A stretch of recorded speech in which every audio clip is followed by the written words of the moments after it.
There's that one friend everyone jokes about, the one who always says, "I'm exhausted," or "let's reschedule," or "maybe next weekend." Most people assume they're flaky, unreliable, antisocial, but what if they're not avoiding life at all? What if they're protecting something most people never learn how to protect?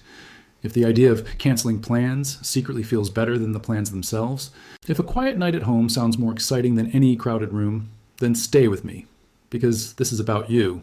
Society has a word for people who love staying home. It's usually boring. Psychology uses a very different word. Here's what most people don't understand. Some brains are energized by stimulation, noise, people, movement, constant interaction. That's how extroverts refuel. But other brains work the opposite way. For them, every conversation, even a good one, costs energy. Every outing drains the battery just a little more. And home? Home is the only place where the battery actually recharges. Psychologists explain this through something called optimal arousal. Some nervous systems need more stimulation to feel alive. Others need less. It's not weakness. It's not laziness. It's biology. But introversion isn't the whole story. For many people, home represents something the outside world never gives them: control. Out there, everything is unpredictable. Loud spaces, forced small talk, plans that change without warning. At home, nothing attacks your senses. You decide the lighting, the sound, the pace. For people who are sensitive, anxious, or deeply observant, that control isn't comfort, it's regulation. Without it, their system stays in fight or flight. Here's where it gets interesting. Research shows that people who enjoy solitude often score higher in creativity, self-reflection, and complex problem solving. They don't need constant input, because their inner world is already active. Staying home isn't doing nothing. It's where ideas actually form, not in loud bars, not in endless conversations, but in silence, late at night, when thoughts finally have space to finish themselves.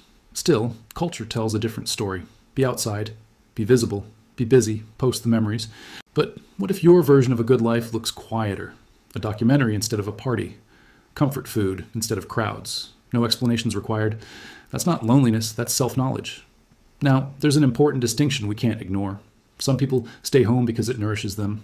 Others stay home because leaving feels overwhelming, because anxiety whispers, because depression drains motivation. One is peace, the other is hiding. And knowing which one applies to you matters.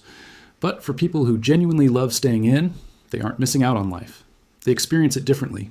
They notice small things others rush past. The routine of morning coffee, the same spot on the couch, the way the light shifts in the room at sunset.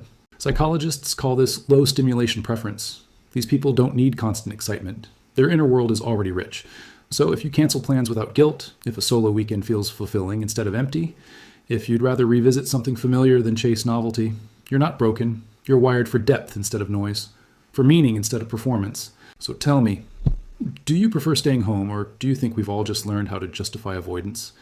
And if this video felt uncomfortably accurate, the next one will explain why your brain works this way, and why most people will never understand it. Click it. You'll see yourself even clearer.